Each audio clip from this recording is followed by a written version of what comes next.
Microphone check, 1, 2, what is this? It's the 5'7" assassin in the podcast business.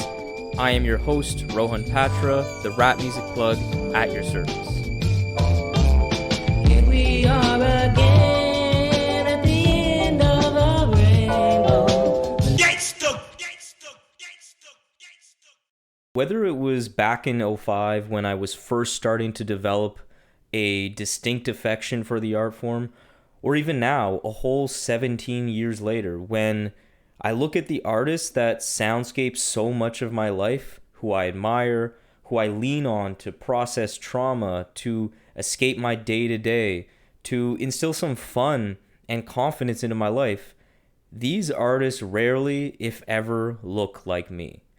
And that is why I want to take you on a quick journey through the looking glass of an Indian hip-hop head and discuss the importance of representation through the art form we all love, hip-hop, while highlighting a few pivotal albums and artists along the way.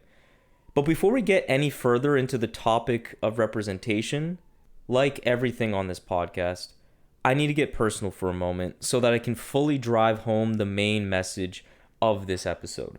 So on that note, this latest installment of the Conversation Pieces series must begin with discussing my anxiety and my long-standing issues with identity and how representation in hip-hop specifically helped remedy that. The Rap Music Plug podcast presented by QLC TV is the remedy to the I don't have anything good to listen to problem. Through in-depth album and song reviews, as well as artist interviews and general rap commentary sprinkled in between on all of what the mainstream and underground rap scenes have to offer, this is your one-stop shop to knowing what to add to your queue, play next, or pop into your record player. Welcome to the show. Simply put, I've dealt with anxiety my whole life.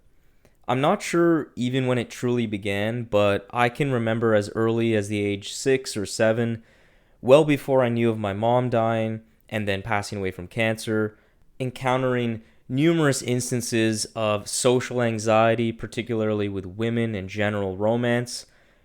I would often just dread going to bed back then.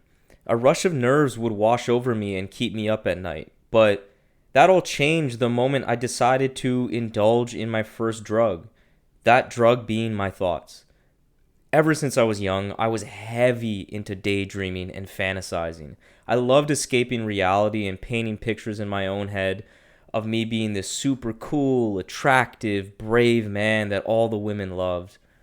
But this really grew to another level when I first got my iPod Nano in 2006 and entered the world of music officially, where I had the ability to shift my mood with the push of a button. The effect music had on soothing my anxiety and giving me an escape from reality was profound. But I am very well aware that this coping mechanism was veering into unhealthy territory, where I was becoming increasingly dependent on music, making it hard for me to actually feel present in my regular day-to-day life. But what made this coping mechanism especially unhealthy is what brings us to the concept of representation. Because although I certainly connected and felt inspired by all the music I was listening to over the years, I still felt like an outsider to it all. And I feel that had a lot to do with the fact that the main sources of comfort, entertainment, and inspiration that I consumed 24/7 were being made by and featuring people that look nothing like me. In a way, the worlds I was exploring through music that I was using to make myself feel better, or hell, even feel anything at all, were so far removed from my own reality that it further made me feel like I didn't belong. I had no sense of actual identity in the real world. I was focusing so much on running away from my own actual cultural identity, or really indulging in a bunch of stories and life experiences that, again, while I was inspired and felt a certain degree of connection, at the end of the day, I was not a part of it. The mental images that made me feel comfortable had nothing to do with me. It felt isolating. So isolating that there were multiple periods of my teenage years where I would actively limit my music listening, like only to working out or only on the bus. I even once put a rubber band on my wrist and snapped it on myself whenever I started to daydream or kind of drift away in my own thoughts. I was very conscious that this couldn't continue. But here I am now at age 27, still dealing with anxiety, but much more confident in who I am. That person being a man who's not only accepting of, but proud of my Indian heritage. How I got to where I am is obviously a multifaceted situation. However, a core tenet to my growth has been due to this concept of representation. Representation of Indian or South Asian people for much of my life was slim to none, both in the people that surrounded me in school and in my friend groups, but also in the media and the art that I consumed so much and loved. And early on in my teenage years, I actively shied away from learning or indulging in my culture, opting to try and fit in with the white people in my hometown of Ottawa instead. Ottawa being in Canada for the American listeners here.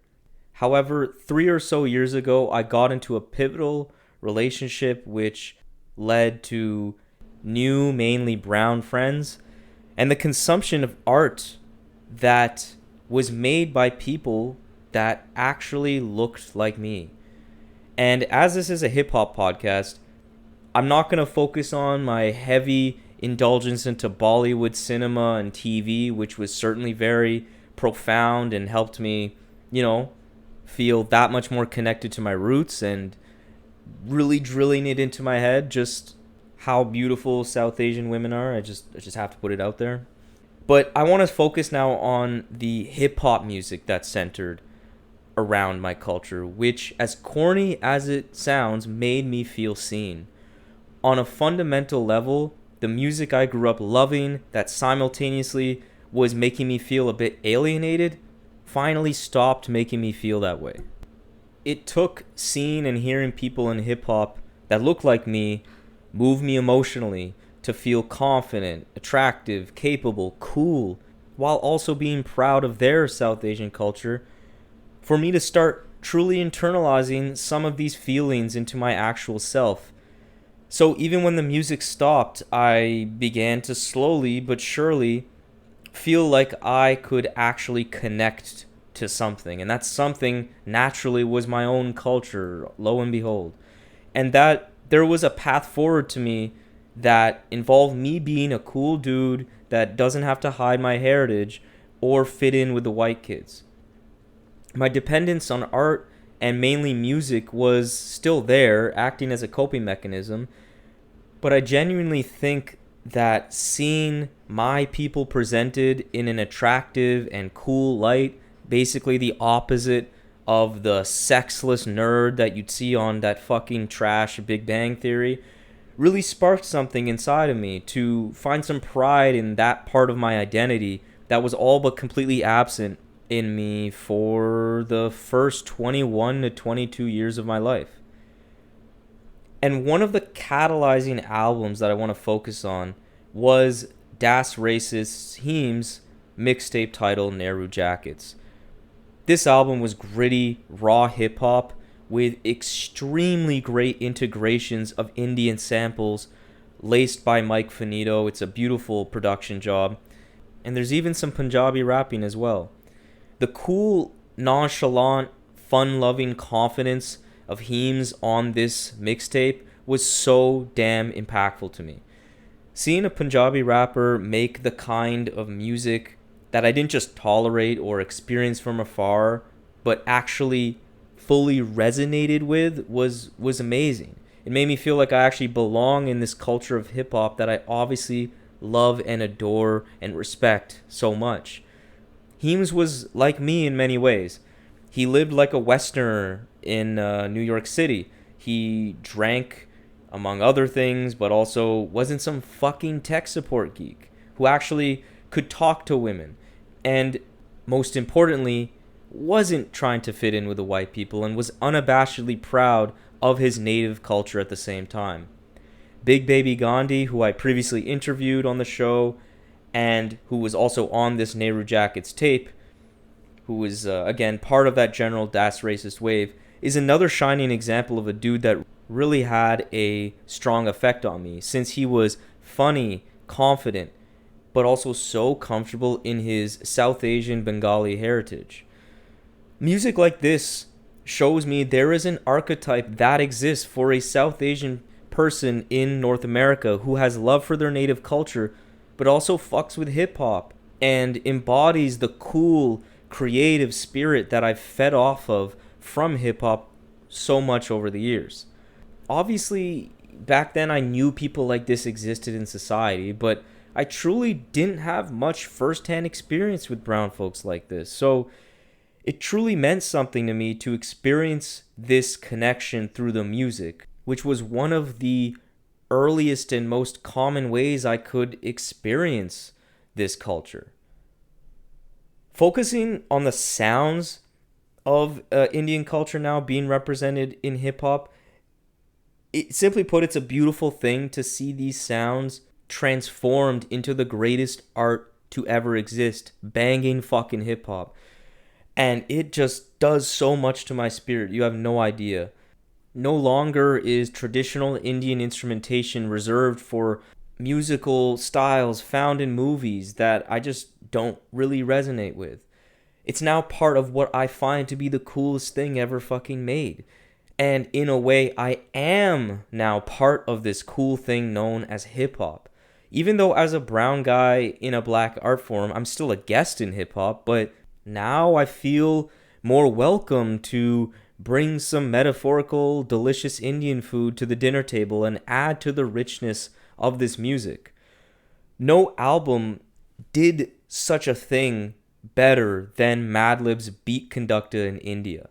This album is marvelous and is truly my favorite instrumental record by the great Madlib, utilizing old school Bollywood samples to absolute perfection. These weren't bastardized, pandering ass beats that just like painted on a bunch of Indian singing and instrumentation. No, these songs positioned the trademark buttery Indian vocals and crazy dope percussion to the forefront of these beats and did it so well. You have songs like Dancing Girl Theme that use a set of vocal samples that will bring you to your knees. They will melt your heart. Alongside these jangly Indian percussion sounds that Madlib arranged to sound so hard. This is why I cannot emphasize enough that traditionally Indian sounds work so damn well in the context of hip hop. There's so much great source material, and the results can be absolutely otherworldly. Now, if we take this conversation of representation in rap outside of just the narrow personal context I've been discussing so far, generally speaking, given how rap is constructed, I believe this genre is uniquely positioned to be a beacon for truly positive multicultural representation in music. The primary reason being its prominent use of sampling, which is why even when the artist is Madlib, a literal black man, he can create something that feels hip-hop while actually authentically honoring Indian culture in a way that me as an Indian guy feels seen. Sampling makes it so easy to have an album like Aethiopes that heavily embraces Ethiopian sounds produced by a non-black guy in preservation somehow sound so great and tasteful. Past the sampling, I feel another key element is rap's heavy use of words and focus on singular people, typically the rapper on a track, that fosters a natural connection between the artist and the listener that you don't really get often in other genres. Like the closest you can get to this really is folk music, singer-songwriter music. I may not have been to or known anyone personally from Memphis, but listening to an artist like Luca allows me to truly begin to understand the core values found in the Black Southern culture of America, mainly since he was able to use a whole album's length of time to paint that picture with so many words over the course of a 40-plus minute album, really giving him the flexibility to say whatever he wants in as clear a way as possible. It's a significant difference from other forms of music that are largely or fully instrumental. I find obviously you can get emotion and there can be a lot going on just off pure sound, but it's hard to really communicate tangible information on culture per se strictly through sound. I believe the malleability of hip-hop through sampling and its focus on singular people and its heavy inclusion of words makes it such a robust and capable force to celebrate and blend a wide variety of cultures in a tasteful and impactful way. So has this positive representation from hip-hop solved all my problems? Obviously not. I'm by no means trying to paint these few examples of representation in hip-hop as like the sole reason for anything happening in my life. But it was a very major contributing factor. What I also can say is that I am aware that the term representation is seen as a buzzword to many, a word often associated to feckless liberal corporatists who replace any structural efforts of real progress with token gestures that don't amount to much. But when done right, representation can make a difference. Seeing people that look like me in the art I love mattered. It helped spark a journey of growth and self-discovery into my own cultural identity that I had grown up completely pushing away and, in my opinion, really completely or at least almost lost. And I am eternally grateful that even though I'm already 27 years old, I at the bare minimum realize I have a lot of learning and a whole part of me to discover still, and that's exciting. And in my opinion, that's beautiful, and I have to thank Heems, Baby Gandhi, Madlib, and anybody else who decides to sprinkle in some Indian shit into your hip-hop. It'll sound amazing, and it'll really make me feel good and welcome. So thank you. So there we have it, another episode of the Rap Music Plug podcast presented by QLC TV. I hope this episode gave you some new perspectives and insights into what the greatest art form known to man in hip-hop music has to offer. If you want to support the show in the most meaningful way possible, it would be my absolute honor to have you as a patron in the new Rap Music Plug podcast Patreon. Through this Patreon, you will be getting exclusive content such as bonus episodes, exclusive album recommendations, exclusive playlists, early access to episodes, and more. And above all, though, you will be able to support the show directly in a way that will not only justify the crazy amount of time I spend on this show already, but allow me to cover some of the expenses related to supporting all of these great artists that we cover on the show through the website, and will allow us to sustain and build on this amazing growth that the RMPP has experienced recently. Big shout out to Dano of Free Music Empire, Levi, Mahima, Jeff, Mitch, Dash Lewis, Pancake Cleaner, Trey, Noah, Justin, Brandon, Joe, Gavin, Matt, Teddy Faley, Jackson, Kian, Slumber Logic, Fatman Tomb, and Khalid for your generous support through the Patreon. I really appreciate it. So if you have any questions about any of the Patreon stuff, or just want to keep tabs on the show, interact with me on rap music and all the great stuff that we can talk about, follow me on Twitter and Instagram at rapmusicplugpod, or shoot me an email at qlctv.podcast@gmail.com. You can also rate and review the show on Apple Podcasts and subscribe on YouTube and Spotify as well. But that's enough self-promotion for this episode. I hope you enjoyed it. Peace.